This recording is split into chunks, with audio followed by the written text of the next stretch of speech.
are not upgrading, you are downgrading. नमस्कार साथियों, मैं आपका दोस्त लेखक बिजनेस कोच डॉक्टर उज्जवल पाटनी।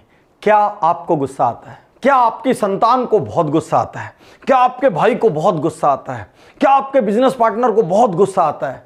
अभी हाल में हमारे लोकप्रिय प्रोग्राम बिजनेस गुरुकुल में एक एंटरप्रेन्योर ने मुझसे कहा, पाटनी साहब मेरे लड़के को बहुत गुस्सा आता है सर, वो कुछ नहीं सुनता, कुछ समझना नहीं चाहता, इतना समझा के देख लिया। मैंने कहा अगले सेशन में लेके आना, क्योंकि हमारा गुरुकुल तो रिपेयरिंग सेंटर है। आदमी का रिपेयरिंग, उसके परिवार की रिपेयरिंग, उसके व्यापार की रिपेयरिंग, क्योंकि हम तो जीवन के सारे आयाम टच करते हैं। मैंने कहा अपने बच्चे को ले आओ। और अगली बार जब बेटा आया तो वो कॉलेज में था। मैंने पूछा क्या बात है? बोले सर मैं कुछ बड़ा करना चाहता हूँ, मेरे गांव में किसी ने बड़ा नहीं किया, मुझे कुछ बड़ा करना है सर, कुछ क्रांतिकारी करना। बस मैं इसी उधेड़ बुन में रहता हूँ और मेरे पापा को जब भी मैं बड़ी बड़ी बात करता हूँ उनको लगता है मेरे को बहुत गुस्सा आता है। मैं जब उनके किसी छोटे निर्णय का विरोध, उनको लगता है मुझे बहुत गुस्सा आता है। लेकिन सर गुस्सा नहीं आता सर, मेरे को कुछ करके दिखाना है, मेरे अंदर पागलपन है, जुनून है। आज मैं आपसे कहना चाहता हूँ गुस्सा बुरी बात नहीं है, गुस्सा आना जरूरी है। क्योंकि सोचिए यदि गुस्सा नहीं आता, यदि आक्रोश नहीं होता तो दुनिया में कुछ भी नहीं होता। नेल्सन मंडेला को गुस्सा आया, दक्षिण अफ्रीका रंगभेद से आजाद हो गया। महात्मा गांधी को गुस्सा आया, भारत आजादी की तरफ बढ़ निकला। नोबेल पुरस्कार विजेता कैलाश सत्यार्थी को गुस्सा आया, हजारों नन्हे अबोध बच्चे चाइल्ड लेबर से आजाद हो गए। और सुलभ फाउंडेशन के संस्थापक श्री बिंदेश्वर पाठक को गुस्सा आया तो हिंदुस्तान में लाखों लोग मैला ढोने की प्रथा से मुक्त हो गए और उन्हें मॉडर्न गांधी कहा जाने लगा। साथियों गुस्से ही ने तो बदला है। और साथियों गुस्से की वजह से कई लोग अरबपति खरबपति बन गए। अब ये शायद आपको सुनने में अच्छा लगेगा और इसके बाद आप अपने बच्चे के गुस्से को पालेंगे। रिचर्ड ब्रांसन वर्जिन एयरलाइंस के संस्थापक, उनका कोई इरादा नहीं था एयरलाइंस खोलने का। एक बार वो एक प्लेन से ब्रिटिश वर्जिन आइलैंड्स जा रहे थे और उस प्लेन में पैसेंजर कम होने की वजह से उड़ान कैंसिल कर दी गई और उनको किसी महिला से मिलने जाना था जो कि बहुत अर्जेंट था। इतना गुस्सा आया उनको, उन्होंने एक प्लेन किराए पे लिया, उसको वर्जिन एयरलाइंस का बोर्ड लगाया और सारे लोगों को लेके वो उड़ चले और वहीं पर उन्होंने निर्णय कर लिया मैं अब एयरलाइंस खोलूंगा। साथियों आज आप नेटफ्लिक्स के दीवाने हैं। नेटफ्लिक्स का जन्म गुस्से से हुआ है। नेटफ्लिक्स के को फाउंडर रीड हेस्टिंग्स, उन्होंने 1997 में अपोलो 13 नाम की मूवी किराए पे ली। वो मूवी रिटर्न करने में लेट हो गए और लेट हो गए तो उनको लगभग $40 का एक्स्ट्रा शुल्क लेट फीस भरना पड़ गया। उनको इतना गुस्सा आ गया, उन्होंने बोला मैं यही धंधा करूंगा और लोगों को मैं ऑनलाइन मूवीज रेंट करूंगा।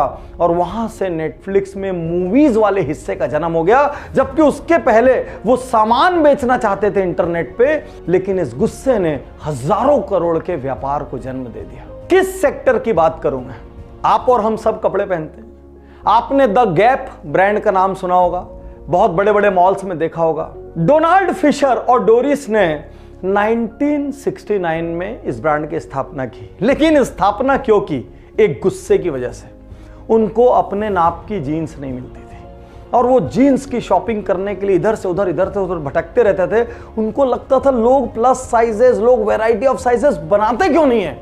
उनको इतना गुस्सा आ गया, उन्होंने अपने स्टोर गैप की स्थापना कर दी जिसमें वैरायटी ऑफ साइजेस में जीन्स मिलने लगी। अब ऐसा गुस्सा जिससे हजारों लाखों करोड़ पैदा होता हो, ऐसा गुस्सा तो आना चाहिए। नहीं, ऐसा गुस्सा जरूरी नहीं है। इंटेल के फाउंडर नॉयसे, मूरे एंड रॉक, ये 3 लोग फेयर चाइल्ड नाम की कंपनी में काम करते थे। और ये तीनों लोग जब भी अपनी कंपनी को कोई नया आइडिया प्रेजेंट करते, कंपनी रिजेक्ट कर देती। कंपनी इन्वेंशन नहीं चाह रही थी, कंपनी इनोवेशन नहीं चाह रही थी।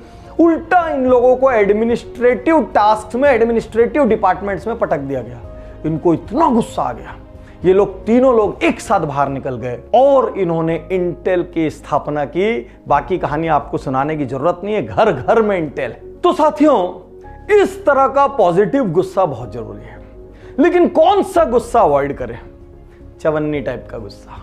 परिवार में कोई छोटी सी बात पे लड़ाई कर लिए, सब्जी अच्छी नहीं बनी तो लड़ाई कर लिए, एक रिक्शे वाले ने पैसे ज़्यादा ले लिए तो लड़ाई कर लिए, टैक्सी वाले से लड़ाई कर लिए, प्लेन की लाइन में लड़ाई कर लिए, कोई शॉपकीपर से लड़ाई कर लिए, भाई भाई से लड़ाई कर लिए, पार्टनर पार्टनर से लड़ाई कर लिए, समाज में लड़ाई कर लिए, छोटी मोटी एसोसिएशन में। ये चवन्नी टाइप की लड़ाइयों में कुछ नहीं धरा है। गुस्से के भी 2 स्वरूप हैं। जैसे चाकू होता है, तो उसी चाकू से आप सेब काट सकते हो और उसी चाकू से आप गर्दन काट सकते हो। सेब काटोगे तो हेल्थ होगी और गर्दन काटोगे तो जेल होगी। न्यूक्लियर पावर, उसी न्यूक्लियर पावर से पूरी दुनिया आज रोशन हो रही है, इलेक्ट्रीफाई हो रही है। उसी न्यूक्लियर पावर से आप बम बनाते हो, हिरोशिमा और नागासाकी जैसे कांड हो जाएंगे। आप ये समझिए, गुस्सा बुरा नहीं है, गुस्से का कैसे आप उपयोग कर रहे हैं ये बुरा है।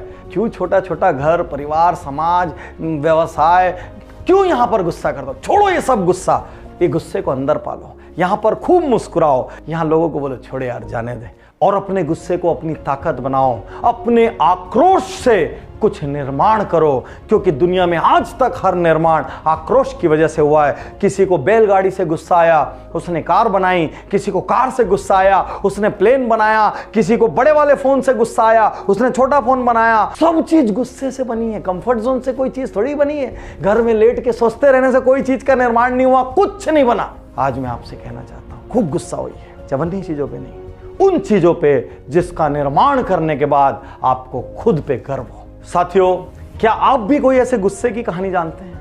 यदि आप ऐसी कोई गुस्से की कहानी जानते हैं तो जरूर कमेंट्स में शेयर करें और मुझे यह भी बताएं आपको कौन सी चीज पे गुस्सा आ रहा है। आपका जिस चीज को लेकर अपमान किया गया हो, आपने छोटा महसूस किया हो, जिस चीज को आपको बदलना हो, जिस प्रथा को आपको मिटाना हो, उस पे गुस्सा हो जाइए। तो अपने कमेंट जरूर डालिए जिससे मुझे पता चले आपको ये वीडियो कैसे लगा।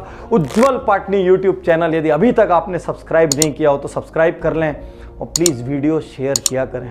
ये फ्री वीडियोस हम रिलीज कर रहे हैं देश को बदलने के लिए, समाज को बदलने के लिए। और आप और हम अलग नहीं हैं, हम एक टीम है।